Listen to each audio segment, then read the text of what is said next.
Today, I'm so excited. I had the most incredible conversation with Matt Kahn. Matt is a renowned spiritual teacher, highly acclaimed empath, and best-selling author of 4 books. He's known for his transformative insights into the journey of awakening. His teachings focus on love as the ultimate path to self-realization, emphasizing the importance of emotional freedom and the power of self-awareness. Matt is helping us come to a new awareness of how the universe truly works. We talked about the journey of healing we are all on and how to step into our roles as healers for each other. Matt explained how manifestation really works, why we forgive. We talked about abuse and trauma, and he also walked us through the law of attraction and how that really works. So today was just full of aha moments, new insights. This was an episode I hope you listened to more than once. I surely will. It's full of wisdom and understandings that I had not understood until now. And I hope you really enjoy.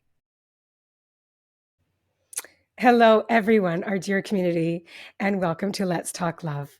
I am just so excited and honored to welcome our guest, Matt Kahn. Wish we had a clapping audience in the back, but I know everybody's listening is clapping and being so excited to listen to this too.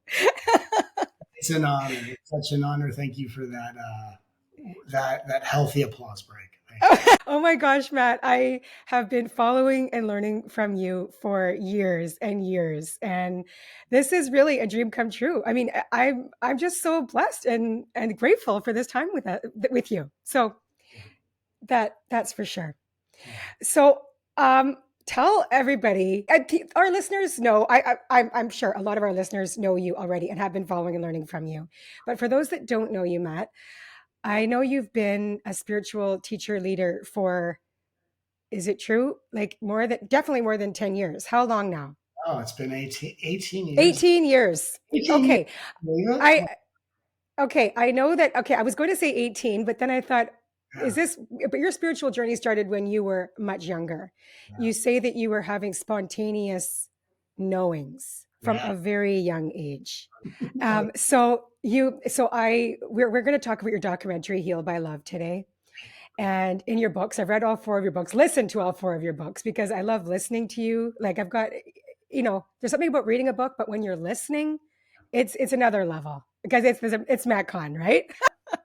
There's a lot of healing that goes on when you're speaking. I know that's true. Tell us about how you ended up becoming a spiritual teacher and that journey. I know it's a long journey, but I just would love to hear a little synopsis. Yeah, it's such a funny journey for me because when I was a kid, this was never anything I thought I would do because I didn't know it existed. And I remember, my first experience. I had an out of body experience when I was about 8, and I met Jesus and didn't know who he was. I was raised Jewish, and so apparently some people that I told in my life about it reacted like I broke some rule or something. But I met Jesus, didn't know who he was, but it was a moment of knowing a level of love and connection beyond anything I'd ever experienced, even with my family.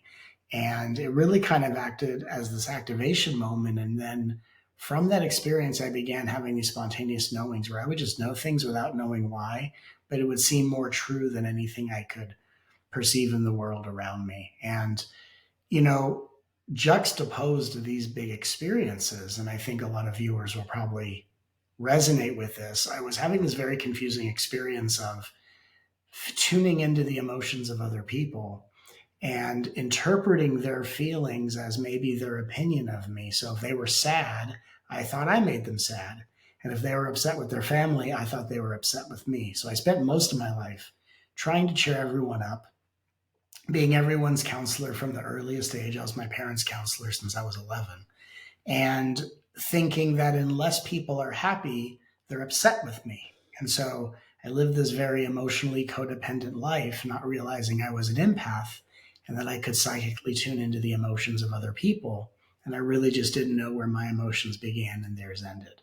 And so as I went through a series of greater awakenings, I'd say in my early 20s, uh, where the universe helped me heal a back injury after a year of being off work and debilitating pain. I began to put all the pieces together through these encounters I would have with ascended masters and archangels who really educated me on the laws of the universe, and I learned everything from them. And it's how I opened up my ability to channel, which I didn't know that I could do. And I was channeling from the Akashic records, and I didn't even know what that was. And I'm talking to all these different guides, and every day I'm meeting a different guide who's talking to me in like old biblical speak, and I'm Mm. talking to them like Matt Kahn. So they, Yeah. Melchizedek, my main guide, who is the main guide I work with. I have so many guides I work with, but they all speak through him, and I mainly work with him. And he was Jesus's teacher, and he would, you know, come to me and say, my son, by tomorrow's time, he'd go, oh, biblical and intense, and like Gandalf the wizard, and I'm like talking to him like, look, I think this is all very cool. And I love having these abilities. And I always really wanted to know more about the universe because that was really my deepest draw was when I discovered this thing called God. Like, where is God? What is God? Mm. But then I think there was a part of me that thought, this is what I've always wanted. And how do I know that my mind's not manufacturing this? And that was my Mm. big concern was that I have such respect for people's healing, people's wounds, and the trust that we were given to do this kind of work. It wasn't just like, oh, I'm a healer. I'm going to put my hands on people and people are going to be healed. Like it actually really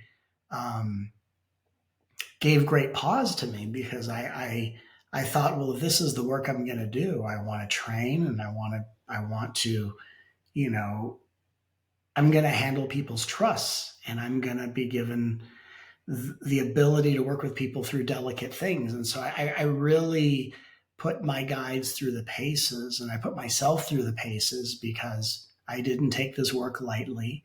And I think that, with great power comes great responsibility. It's a very famous Mm. quote. And I think that for me, I trained hard because I was so worried that, like, well, how do I know I'm really doing this? How do I know I'm Mm. really talking with Mhm. masters? Like, what if I'm just fooling myself? And so I went through this process of training for many years. And then at a certain point, I had the realization of how deeply people suffer in the world. And I just felt like I need to start stepping forward and offering what I do. And I, started offering my work at a spiritual bookstore. And then someone asked me if I could do a reading, and I didn't know what that even meant. And I sat down with someone, and it just happened. And then all of a sudden, I have a full time career working with people full time doing this. And I was a personal trainer, and my family are like, what just happened? Well, I don't know either. I'm just kind of rolling with it. And I started speaking in very small venues, and just one thing led to another. And I don't know how, at the time, I didn't know how I was doing what I was doing, but I just knew to trust my instincts, right? I didn't know how Mm. I was going to hit the ball when I stepped up to the plate. I just knew every time I did, I swung and things happened.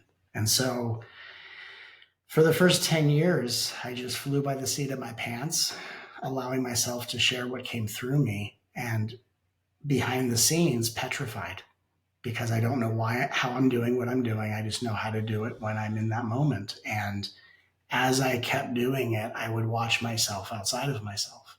And I learned how I do what I do by watching myself. And then in dialogues with people in sessions and offering teachings, I would learn about these other paths that I hadn't studied because I only knew what I was taught.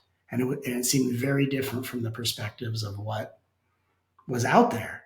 So I had to piece this whole thing together over a series of many years and realizing that I have a perspective that's a little different and offering my teachings as a transmission with the very love that I felt from that experience when I met Jesus, and really knowing that not just the information that I'm taught from my guides is important, but the feeling of love that they always embody and the message of love that every message comes from. And so when I teach and I'm transmitting and I'm channeling energy that people feel in my frequency, it's not just what I'm saying, it's what you feel in your body as you're receiving these words. Because the most important thing is that I want to make sure people are feeling the vibration of the universe as I feel in my connection every day. Because the point of all of this is really to get us all to remember that we are one with Source, that we are love in physical form, and it's the love that we are as it awakens that's really here to transform our planet, no matter the state it's in. And so I know I said a lot of words, but it's been quite a journey. And I feel like after all these years, in some way, I feel like I'm really just getting started, but it's been quite a blessing. Are you ready to take your relational skills to the next level?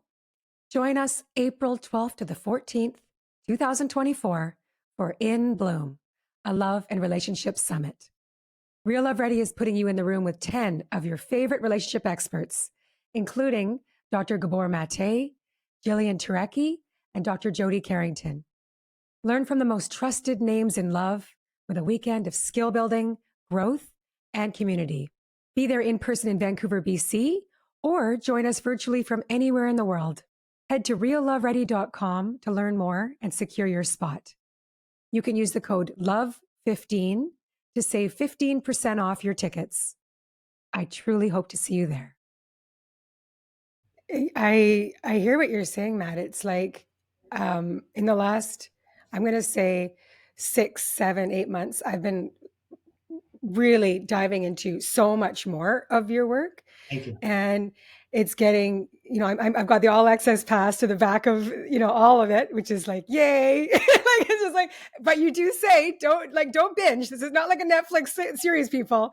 You're like one at a time. Like, okay, I was binging for a bit, I have to admit, but it's like, it can be a little bit too much, right? If you're, because these are such important knowings, lessons, and rememberings. Right. And you have to digest and you have to take time Right. to embody. Like this morning, I'm listening to your book again Yeah. because I've got all your books in my library, and I'm like, okay, I'm just going to press.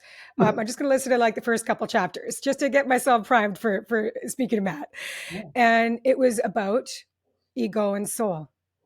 Yes. And um, just to preface what I wanted to ask is the fact that you are teaching, like you said, Matt, just earlier, you said that your teachings are different. They can be looked as different than what we as I would say that, I'm a very spiritual person, and Yeah. I've been on my spiritual growth path since, I'm going to say, since I was 15. I was trying Mhm. to think, when was it when I read Conversations with God? Because I was raised Catholic. Right. And then I read, Conversations with God, and that just flipped everything I was learning from a little girl in church on Sure. its head, Yeah. right? It really, really did. It was taking all the stuff and going like, that's not the way. And I'm like, what the heck?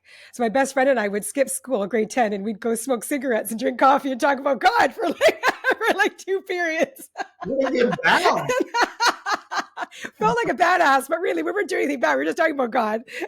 But I think even being on this spiritual journey for that long, like that's 31 years, Yeah. there's a lot of things that I'm learning from you that Thank are flipping the learnings on their head again. you. Yeah. And you say that we're in a paradigm, like it's a paradigm shift. Is Yeah. that would that be a real way to say it? 100%. Is 100%. okay. And I would say that because, it's one thing for spiritual people, and I say this, as a loving term, the spiritual beings of the world, which has so many different like layers and levels and nuances. But as spiritual beings, we often think, okay, we're waiting for the world to wake up. When's the world going to wake up? When's the world going to join us? This kind of thing. And that's a wonderful idea, but I think that it's also important to realize that the spiritual beings who have come this far are actually in their own awakening. And part of what's changing is that in order for healing, transformation, ascension, to go global and go to mass consciousness, it can't be occupied in a spiritual subculture anymore. And so No. I think what's happening, and I see this all the time. I mean, I'm getting invitations to bring my work to corporate America, which I think is amazing. Uh, Yes. but I think what's happening is that spirituality at its highest level is in an introduction into a higher level spirituality that I call reality. And so Reality. when you have a path that is taking you out of reality and not helping you learn how to cope with reality, I think we have a very different kind of thing going on. And so I think there's been a lot of fads in the spiritual. There's been, manifestation, law of attraction, all these things. These are things that I want to talk about today, though, Matt, is like flipping all this stuff on its head because, Absolutely. Yeah, oh because a yeah. lot of it, I mean, there is some validity to it. I mean, I manifest incredible, I can tell some incredible stories, as does my wife. But when you understand the laws of the universe versus some of the um, superstitious ways in which it's interpreted, because I think over time, what we all can see is that when, there having an understanding is great, right? The trees part, you see the forest through the trees. It's wonderful to have clarity, but sometimes we try to understand things in a way that oversimplifies the complexities of life. And when you oversimplify things, you turn things into a superstition, which says, my day's going to be good as long as my thoughts are okay. Or I've got to micromanage my emotions to make sure this. And while there's a certain level of awareness you have over different parts of yourself, this idea that you have to constantly purify, micromanage, and hover over yourself like you wouldn't want a child to experience. It's just a way in which we have come into a spiritual level of awareness. We've created a new spiritual ego, and it's really just the time for us to step out of our spiritual ego and to really build a relationship with reality. And one thing I can say about the reason why my teachings are so different is because from the moment of my first experience, my experience was with source, which you want to call God, you can call it consciousness, you can call it whatever you want. And every day of my life, what I'm in communion with is source energy. And I think some of the things that get underemphasized in the spiritual path is knowing and praising and celebrating the existence of source. And it gets really easy to get into using spirituality to problem solve. How can I use it to get my way? How can I Mm. use it to judge myself as to what I'm like? I'm hurting. Let me spiritually now figure out what I'm doing wrong on my path and let me stack them. Really, at the end of the day, what is this path about? Exploring and discovering a source of unity, knowing it in yourself and building a relationship with it. So if our spiritual path isn't kind of moving us in that direction, it's just more fantasy in the name of spirituality. And that takes us out of reality. And so my intention is to bring us into reality and in the most loving way. Love that. Thank you. So, Matt, when did you create your documentary? A couple of Was years ago. it Yeah. okay? So, in the documentary, there's four individuals that you are doing healings with, Yeah. private healings with, Yeah. and I was when I was rewatching it again, I think the paradigm. What you're doing is you're helping these individuals. Really, it's a shift in beliefs, Yes. right? And shedding old paradigms, That's really. that's right. And Yeah. in doing that, like an example would be with the mother who, Coral, she has 6 kids, Yeah. right? Yeah. And she was having these recurring day and nightmares about their well-being, Right. and it was like debilitating. Right. And she talks about how, and I think this is a core belief that like a lot of us on the spiritual path Mm. have or had, Yeah. is the fact that you're just trying to get rid of these negative thoughts, Right. right? Like any negative thoughts, any thoughts of like beyond positive, are like if you can control your thoughts, you can control your reality, Right. right? Right. And so what she said, which I think so many of us can resonate with, she said she did not want to share with her husband Right. what was going on in her mind and these very terrifying thoughts about her children being hurt, for the fear of manifesting these things coming true. So okay, there's obviously the positive manifestation where we want to manifest with all these visioning and the desires, and then there's of course the negative manifesting. We don't want we want to change our thoughts to change our reality. Sure. Okay, so can you please to describe to us how manifestation really works, Matt? Well, I think part of the thing that is important to state is that you're not always manifesting when things go the way you want them to go. Like you're always in a state of manifestation. We're always in what's called a creation cycle, as my wife would put it. We're always in a Mm. creation cycle. And I think that it comes down to a very oversimplified belief that if I can co create something magnificent in my life, I must be also the reason why not so magnificent things happen in my life. And I think that it really falls under the category of blaming the experiencer, right? Like it's such a trauma response if someone is abused by someone that they're going to have even a fleeting thought that says, what did I do to create this? How did I bring this upon myself? Am I to blame?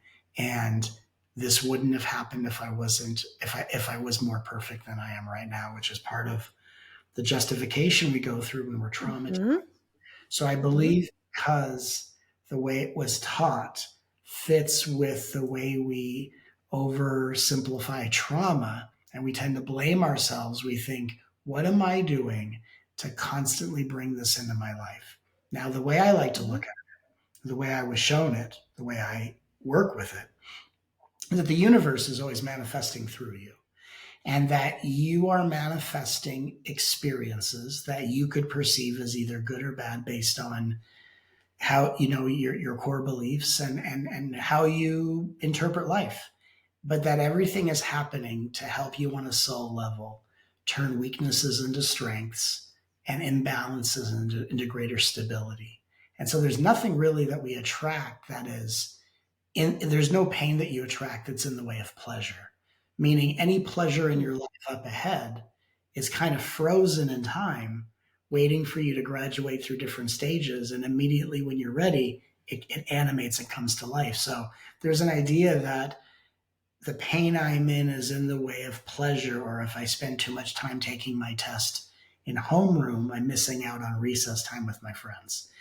And I think really we have to come into a deeper understanding, a deeper surrender that everything that I'm manifesting is actually helping to sharpen skill sets and to prepare me for the future I'm stepping into.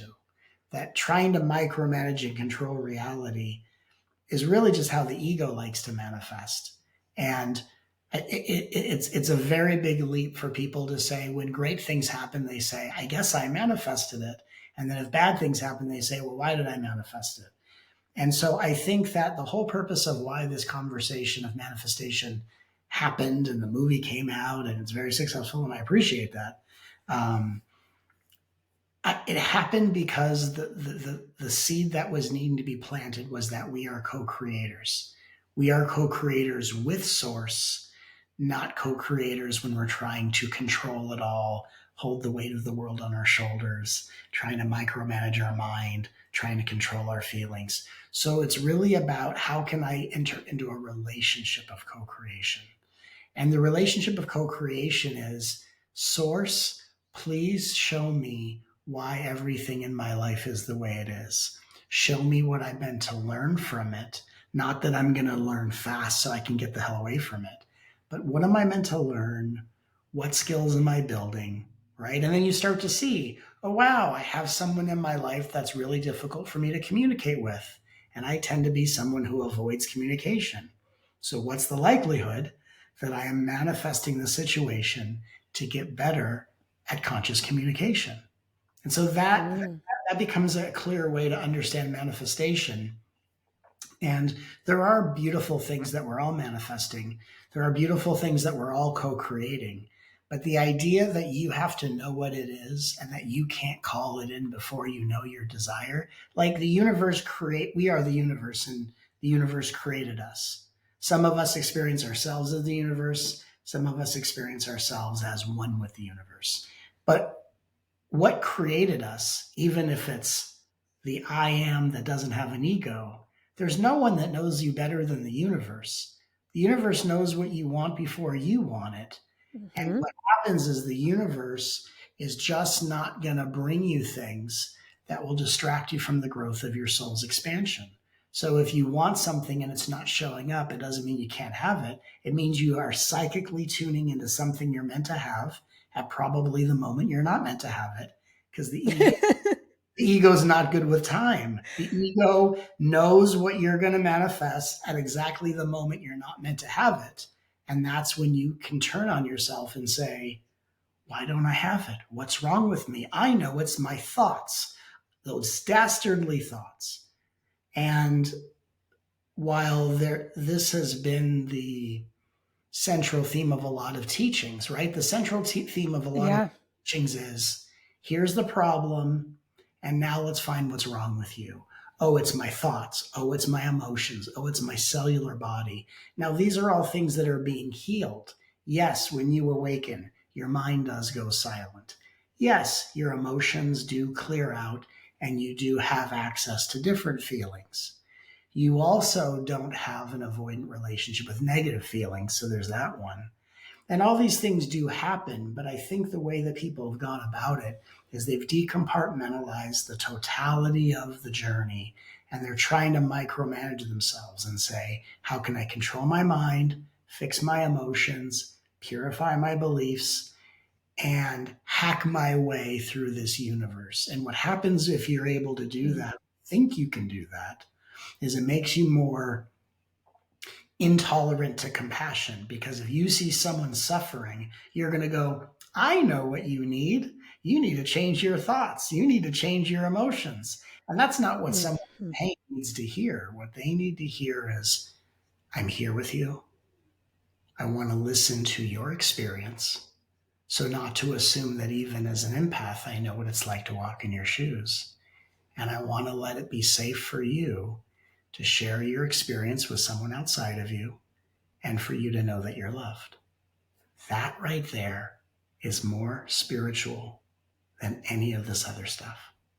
And Yes. when our journey becomes exploring the universe, exploring our power, exploring co-creation. I mean, you can manifest. I mean, all this stuff is very real. My point of view and my experience of the universe is it's all real. It's just the way people have been taught to go about it keeps them chasing it versus experiencing it. And it's no one's fault. It's just trying to create a bridge to a different reality through materials collected from an Mm. old paradigm. And so we just have to build a new bridge. That's all we're really Yes. Build a new bridge. doing. So Matt, okay, something in our community. It's okay. First of all, this is great because the new understanding is around is healing. Yeah. Okay, and now which I love is the understanding and the remembrance that you do not need to be fully healed to be in a beautiful, healthy relationship. We're You know, on a journey. We're on a journey of healing. But I think that is the other like major issue is that we are so fixated on our healing. It's like, okay, when I heal, I got to heal this. I got to heal that. Oh, this childhood wound. I got to like, you're looking and you're just excavating every single thing that you need to heal in order to be the best version of yourself and all these things. But like it's just this preoccupation. It's an obsession with it is. healing. Well, I mean, really, it is. if you're in prison, this is a funny one. If you're in prison and don't know when your parole date is, and let's say it's set for a date you have, what you do Oh, with your time until that parole date, you may mentally believe is making the parole date come faster. So let's say you decide and tell yourself, until the parole date comes, I'm going to change how I breathe, and I'm going to make my parole date come faster. Now, let's say that parole date comes out on the exact date it was meant to, but you didn't know when it was. And then when it does, you go, I guess the breathing thing worked out. And so, really, a lot of what people are doing, it's not like healing work is unnecessary. It's just we have to dial in the balance between self responsibility and trying to have some sort of control. We are participants in our healing journey. We mm-hmm. are navigating a healing journey. But the idea that you have to be totally whole and complete before you can manifest things is really just a belief in reward and punishment. And of course, it's easy for people to say, my rewards will come once the punishment has been served, or once I've repented enough for my sins, or if that's a religious interpretation. So people feel punished by their healing journey, so then they think the rewards can't come until they've completed it. That's a belief system, that's an old paradigm. The truth is, why are we on a healing journey? We're on a healing journey because of the wounds we've gathered from our families of origin. Why did we do that? We did it because our families of origin gave us an experience of the world we came to transform.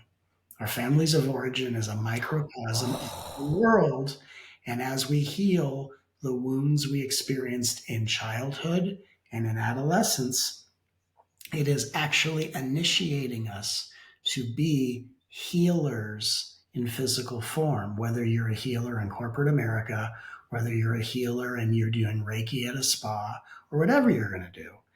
Healer means one who has successfully gone through the healing process. Their light has been activated, and so whatever role they play, they're going to spread the light to awaken more beings in the world.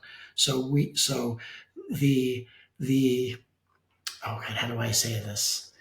The setup for your life purpose was the experience you had in your family.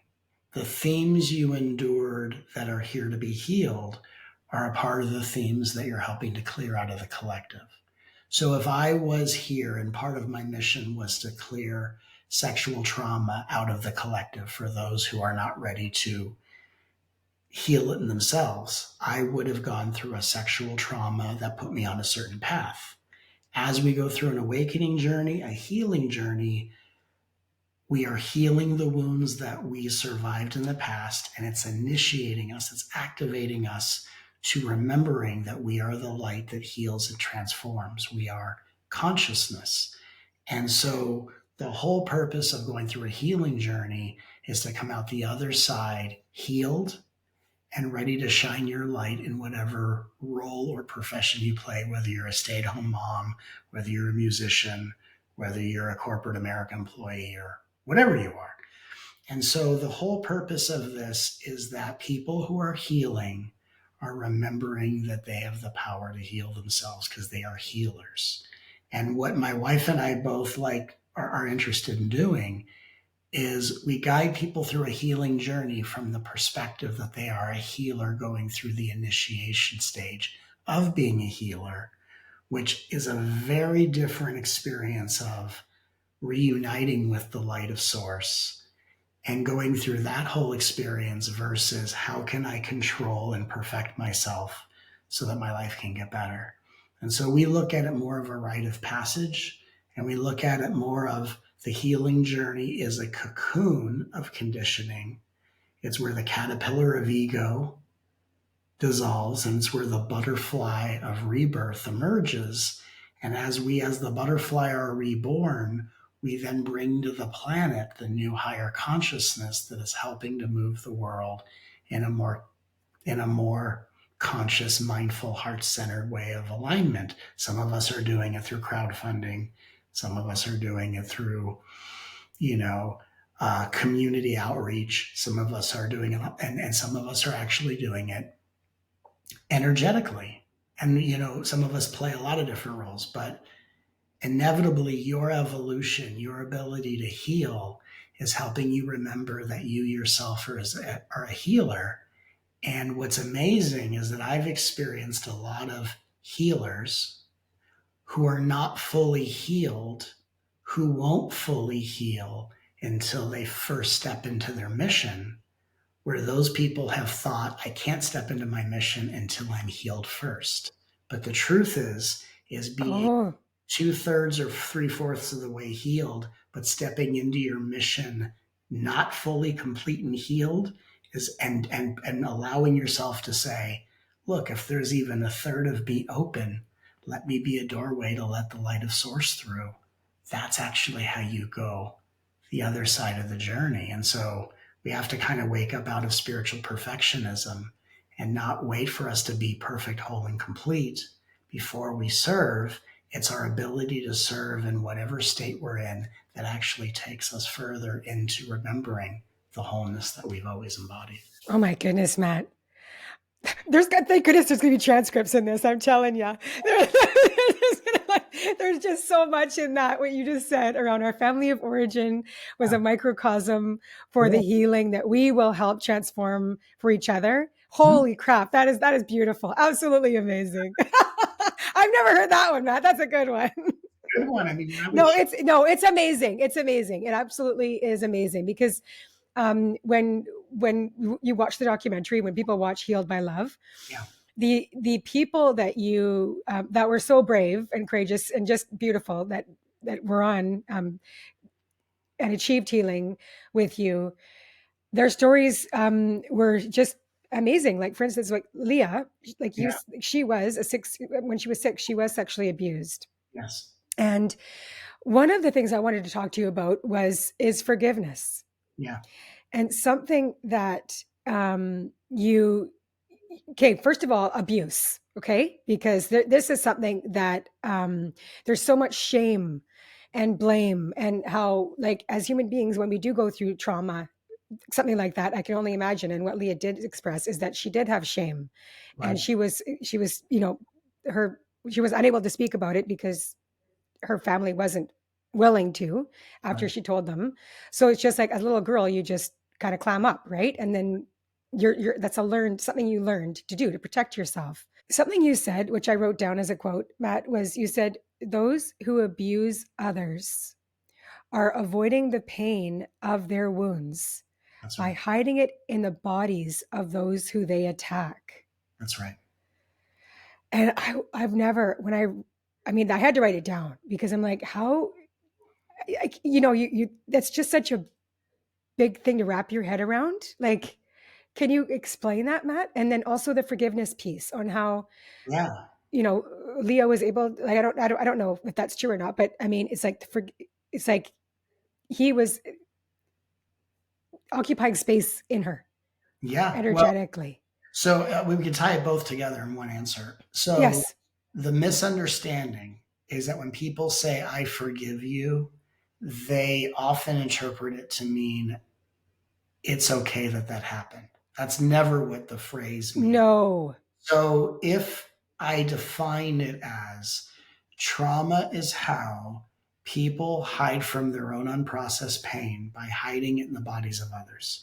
So when someone abuses another person, they leave their imprint in the scars of that person's body as a way of avoiding what they don't want to look at in themselves. Now, when we are ready to forgive, and when I work with people on forgiveness, the first step of forgiveness is having a right not to forgive. Because you have to give Yes. a voice to the part of yourself that says, I won't forgive. Hell no. That wasn't right. And of course it wasn't right. But what is forgiveness really? Forgiveness is a way of saying, if I forgive someone, that means I like forgiving. I'm giving someone an opportunity to know that I am no longer hiding their pain in my body. That's the first step. So when you forgive, you are evicting someone's energy and pain out of the storage of your cells. You will not hide from yourself in me. And if I forgive you, I'm calling on the universe to put you on a fast track to learn how to face your wounds and no longer avoid, so you will no longer hide your pain in anyone else's body. So if I don't want someone hiding their pain in my body, I don't want them hiding it in another victim. And I'm ready for to say to the universe, I want this person to be healed and redeemed so they will never hurt another person. They will come into consciousness and face themselves. I do that by saying I forgive. So it's really actually a badass energy. It's not, it's okay that this happened. And you know what it isn't? No. It isn't this spiritual bullshit that says, I must have created this in heaven before I must have, I guess I, no one No, does. you talk about that, Matt. You say that, like nobody, no No, souls came to this earth to be abused. no That's one. a bunch of BS. It's Like total. when I heard that, I was like, absolutely true. There's no bloody way that a soul's going to say, when I go down to earth, I want to be hurt in this way, this way, this way. Well, right? You don't, you're like, you're not saying, I just want to be abused. Like, no way. And the idea that before I came here, I made this decision because we all are evolving in our self awareness. So, of course, we're going to interpret it from self awareness. But then the idea that a soul chooses to come down and play this role, the person is playing the role, but they themselves are not in a willful conscious state, because in order to abuse another person, you have to be in a state of denial and you have to be separate from source to a certain degree. That's why a lot of people that abuse other people actually, in order to hide from the fact that they're the villain in the experience, they actually think they're the hero. That's what delusion does. Oh, yes. Puts you into a mindset. If you talk to people who have done some horrendous things, they will blame, they will deflect, and they themselves have convinced themselves that they are the hero. I heard a voice of God talk to me, and I cannot be blamed for this. That's denial, and denial hides its pain in other people's bodies. So in order for us to heal, we say, you will no longer hide your pain in my body. And if I know how deeply I was traumatized, I don't want anyone else to be the next victim. So may all of the energy I've carried in you be returned to you as light for your healing. May you have an inability to store your energy in someone else's body. And may I call on the light of the universe that says, you take this person, you put them to the front of the line, and you put them through their own redemption, rebirth, so that they can no longer deny their pain and harm another person again. Please make them the front of the line. Please rebirth them in their original form in the name of bringing more peace to the planet. That's what forgiveness is. Wow, Matt. I just want, I feel like I want to cry. Yeah, It's profound. Like, that's just so beautiful. It really is. right. So can we talk about the law of attraction Yeah, and so, how there's this other there's a huge misconception around attracting mhm, bad people, yeah, attracting really, okay, like really unhealthy relationships. It's like, oh, I did that. Like, and I don't want to do it again. So how do I prevent it? Right? Like this is a lot of talk in our community in Real Love Ready. I yeah, mean, we're surrounded by therapists and psychologists and people that are here to help us, hopefully, work out what we've gone through in bad relationships and have healthy ones. But I think there is this misconception around attracting like a narcissistic, abusive person, right. for instance. And Well, it's okay. like, I did that. It was my law of attraction. I was broken, so I attracted that. I would say our subconscious definitely does that, but there's a reason for it. Like, okay, so for example, let's say you are still wounded, and you grew up in a family where the way you found safety was in managing people's experiences and expectations. For example, in my family, I learned very young to be a shapeshifter, meaning what version of me balances out my mom's emotional trigger. If my mom was in a good mood, she's fine. But if my mom got triggered, she became a monster. So, like when I was young, I'd play Nintendo, and by the way her keychain jangled as she walked in the door, I knew the mood she was in. And then Mhm. the volume of her voice. Now, my mom, God bless my mom's soul, my mom always speak at a level 20. So she was happy, she screamed if she was So angry. did my mom. My mom was good like that. I can be like that too. My mom was like writing in capital caps. The whole thing was my mom just screamed. Like if she needed to ask you a question, she needed to wait till she was across the house to scream something to you. And it put electricity through my nervous system. So, okay. So I learned how to manage my family because I said, when I'm around my family, Mm, I'm being interrogated. For example, I learned to be a good little boy to minimize interrogations, because if I got in trouble, I'm interrogated, and that means I am going to be yelled at for at least an hour and ripped apart and mm, then built back up. And it was a horrific experience for me. So I learned, who do I have to be at school, in every experience, right? If I'm around my family, I'm the good little boy. Mom, dad, are you watching? Are you taking note? mm, mm, Right? Score this on the mm. scoreboard. hard. And so I learned how to manage people. And so what would happen then is that I would attract people that I needed to manage. I would attract people who had personality structures that would communicate in a way where I never knew where I stood. Because my wound was I need to manage people to know where I stand. And if that's an active pattern in me, I need to attract people who aren't good at letting me know where I stand. They're not going to let me off the hook of my pattern. They're just going to help me keep it going. So when we look at the law of attraction, we're attracting experiences that keep patterns active. So, for example, Mm. there are a lot of people in your community, I would guess, as well as my community, who are very intuitive. They go on a Mm. first date, the person walks in and they go, hell no. That's their intuition, actually. And then they go, let's be nice, don't be judgmental.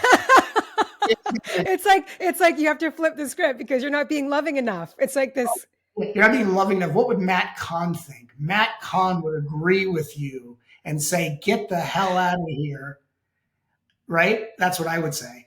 And people go, no, that's not loving because the ego has to perform love. So the ego wants to show love for the Oh. people not the safest to love. And so then you give someone a chance. I don't think I'm feeling anything close to romance. So what does your ego say? Let's give it a shot. Let's keep going. Like if you went to a store and if you're looking for a shirt and the store sold everything but shirts, you wouldn't go, well, let's give it a shot. It's not what you're looking for. And so people don't know how to trust their intuition. They And we're misperceive ignoring red flags, which are like and clear as day.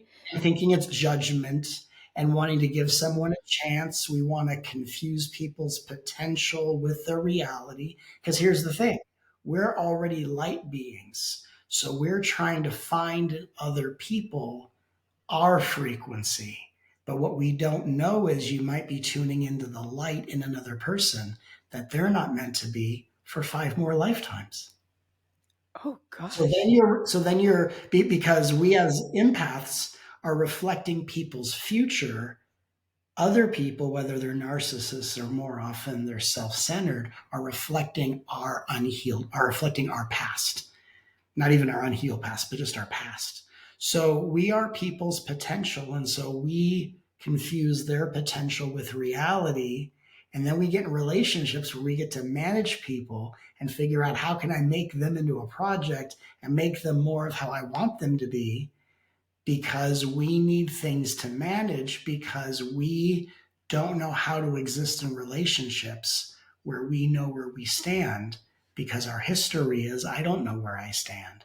I don't know when my parent's going to go from being loving to a monster. I don't know when it's going to go from I'm not bothered to I'm not abused.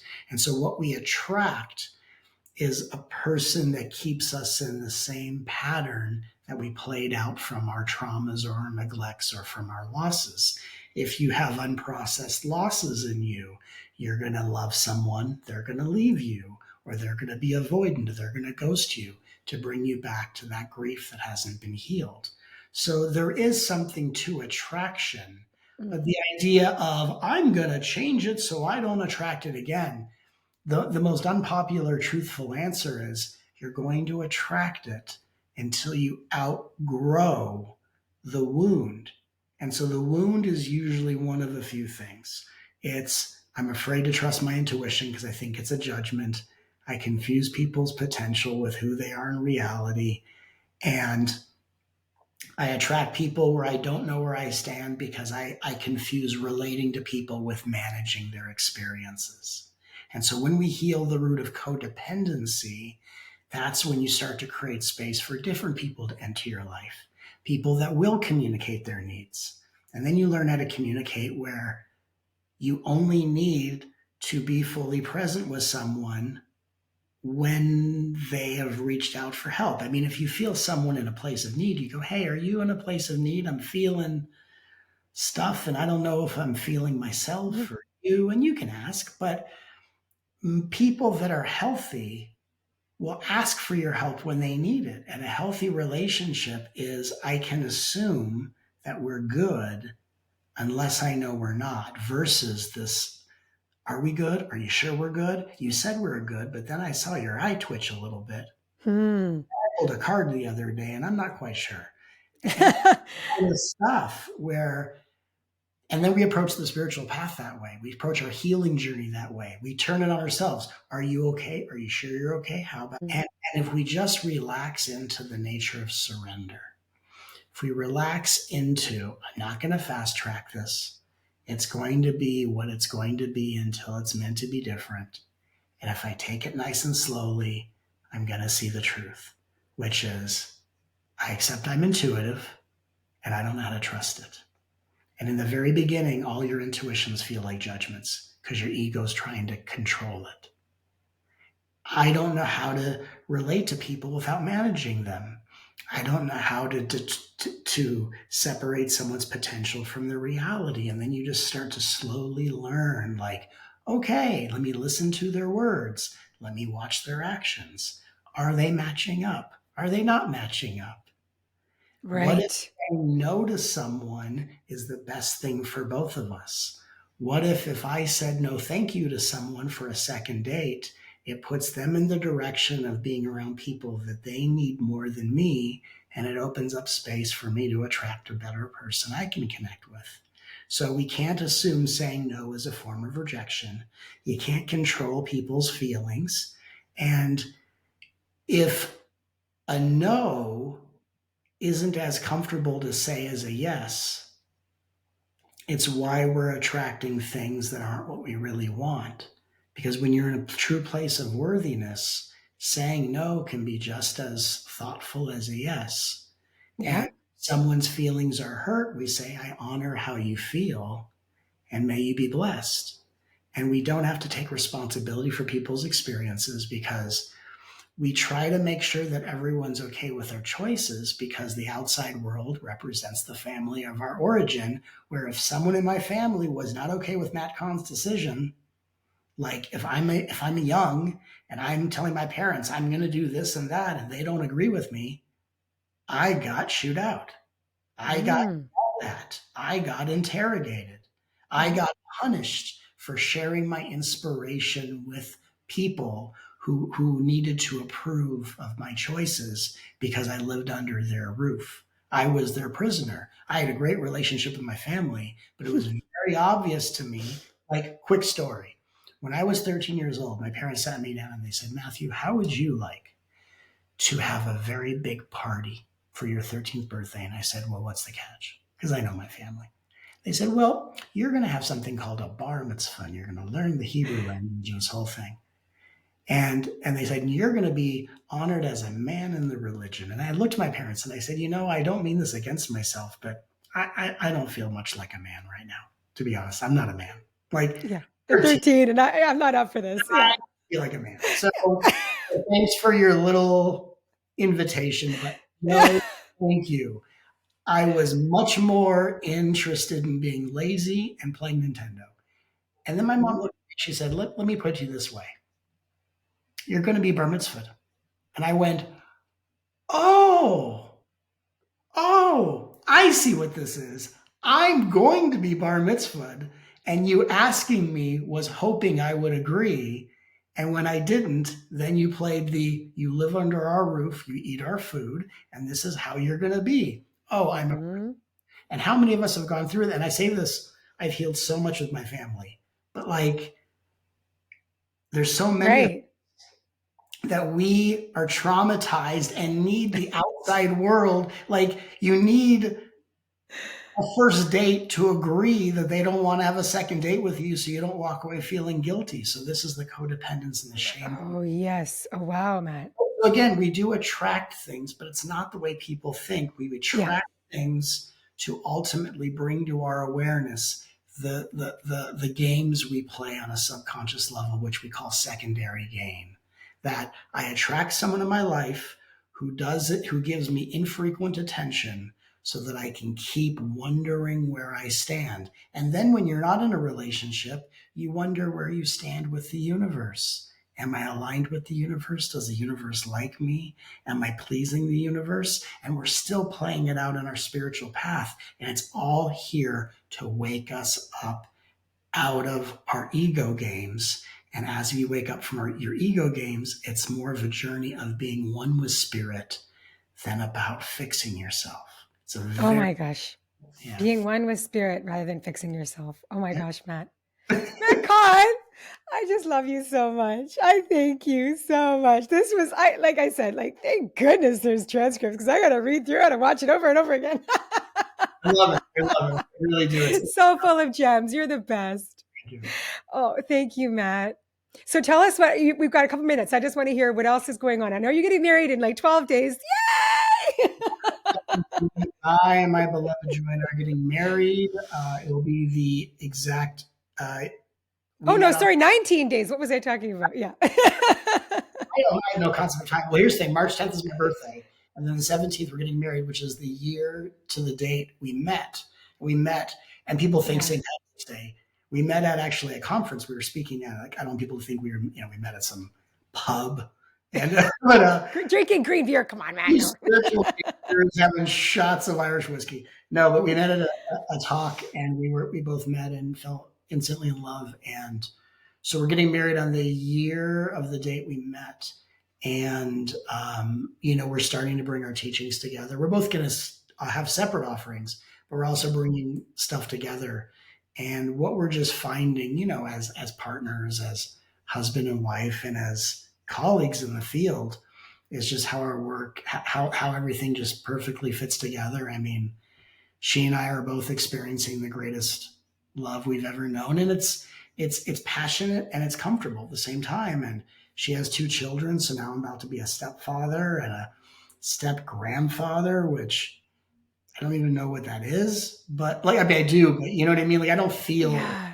like a step It's, grandfather. Like I don't yeah. know. It's a very funny thing. So, um, and I've never been a parent, and I've stepped into that role, and we're both just having a great time living together. Everything in life we do together is so incredible, and and again, one of the things we want to teach people is about divine partnership and connection. So I'm there's a lot of so excited. Okay, great. Well, when you're doing this, we have to have you back on Real Love Ready on the podcast, like to speak with our community. I'm so very happy for you both and your journey forward and just everything you're doing, Matt. You're making a profound and beautiful impact in the world. So thank you for everything. thank you. I'm going to close with a blessing Okay, based on your words and your teachings. okay. May we know that when we heal ourselves, we heal others. Hmm. May we accept that our spiritual journey is not a matter of dissecting ourselves under a spiritual microscope, but allowing our soul's highest innate qualities to shine through more consistently and deliberately. May we respect the divinity in others. We do not have to be afraid of what others may take from us or withhold from our hearts. And may we remember there is a reason we are here, that we exist with purpose. Everything is here to help us grow, expand, and evolve, even when initially appearing as obstacles in our path. So thank you, Matt Kahn. So it is. I loved it. And Thank so it is. That is how we will close. And so it is. you. Thank you so much for listening. Visit realloveready.com to continue learning with us. Please rate and review this podcast. Your feedback helps us get you the tools and guidance you need to form more loving relationships and create positive change in your life. We at Real Love Ready acknowledge and express gratitude for the Coast Salish people, the stewards of the land on which we work and play, and encourage you to take a moment to acknowledge and express gratitude for those that have stewarded and continue to steward the land that you live on as well. Many blessings and much love.